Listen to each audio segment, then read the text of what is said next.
Jingle bell, man. Jingle bell. Jingle all the way, little dude. Jingle all the way. I'm sitting here and I'm thinking that I want to know what it's like to be salt. Some people want to know what it's like to be rich. Others want to know what it's like to be poor. I want to know what it's like to be salt. And I don't know what it's like to be salt. I've consulted with many people who are very smart at the science of being things. These people, they learn how to be cool. They learn how to be tired when they're tired. And at times, they even learn how to be nice. But I am one of the few that I've seen and experienced who want to just learn one thing, and that's how to be salt. To this end, I've purchased myself some salt. And I'm going to look at this salt. I'm going to study this salt under a microscope. And I'm going to see if there's any juxtaposition. If there's anything I can do to cross over the boundary from the inanimate to the animate, or from the animate to the inanimate, depending upon whether you're 180 degrees this way or 270 degrees that way. And I'm going to learn what it's like to be salt, because I don't know where you come from. But I will be honest with you and tell you, salt makes it better, man. Salt makes it better. I say, I love you. I love you, darling, like meat loves salt. And she looked at me and she said, you know, you love me like meat loves salt. I don't know what that means. I gotta leave ya. And 2 years later, she came back to me. She came back, and you know what she said? She said, listen here, man. I had some meat the other day, but they didn't have any salt. And I tasted that meat, and it was just not tasty. I know, son, I know. It wasn't tasty at all. The meat wasn't tasty.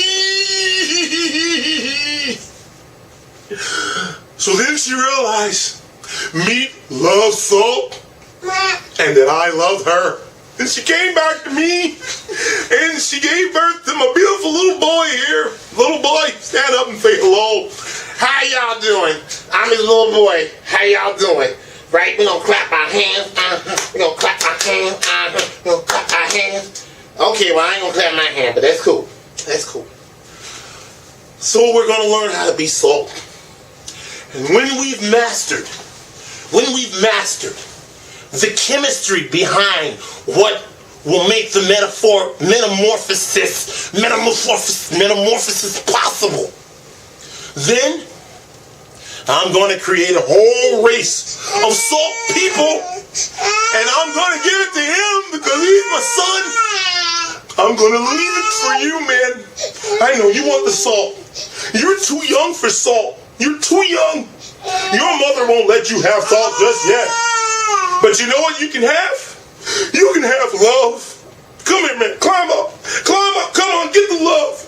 Get the love. Get the love. Get the love. I love you. You love me.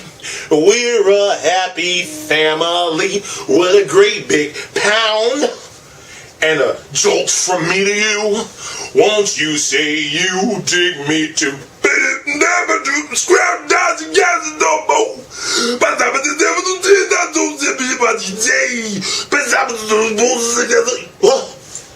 You want to go back over? Oh, the sun is not nice being out here with Daddy. You want to go back into the play area? No. Son, I don't know what you want. You gotta communicate with me. Oh, God. You gotta communicate, man. Okay. One more time. Come on, man. Grab some thumb, dude. Grab some thumb. Come on, this thumb's for you, man. Come on, climb up. There you go. You climb like Spider-Man. Spider-Man. Oh, Spider-Man. I know you're Spider-Man. And I'm Magneto. If he wants to be Spider-Man, I can be Magneto, and there's nothing you can say about that. Nothing. In fact, you can say plenty of things, but they don't matter, and you know why? Because you're not being tolerant. You gotta be tolerant. I am a bastion of tolerance. I tolerate lots of things, except bugs. I don't tolerate bugs because bugs are big and scary and they spread diseases and they're nasty. And when you're not careful, they get into your Cheerios and ruin your breakfast. They ruin your breakfast and they crawl up your sleeve when you're 7 years old and waiting to go to church and eating your Cheerios before church, and they crawl up your sleeve, and before you know it, you're looking, there's a roach, and oh my God, the cereal's all over the floor. Why is it all over the floor? Because you were just scared. You were just scared because you saw a roach, man, and it's really ugly. Ugly, man. They're not like ants. Ants are clean. They come in, they get their food, they go back home. But roaches don't do that, man. Roaches don't do that. Roaches are not welcome in my house. No. What you want, some food? He's rubbing his eyes. He don't rub his eyes. That's when he's ready to go to sleep. Ain't it? I've put him asleep and let him get some baby rest.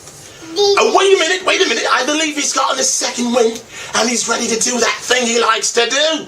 That thing. You like to do that thing. You like to do that thing. You like to do.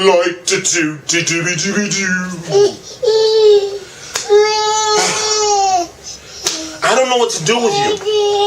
Okay, come on, man. Grab some thumb, man. Grab some thumb. It's for you. Grab some thumb, man. Boom! You the man.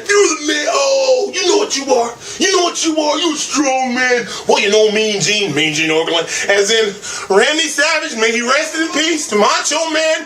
He was the original Macho Man. Randy Savage. You look it up on Wikipedia. Randy Savage. Oh, Mean Gene. I'm going to get in here and I'm going to tell Hulk Hogan what he can do. Oh, what are you going to do when the Hulkster runs wild on you? Oh, I gotta go. It's time for my tuna fish sandwich. It's time for tuna fish and iced tea.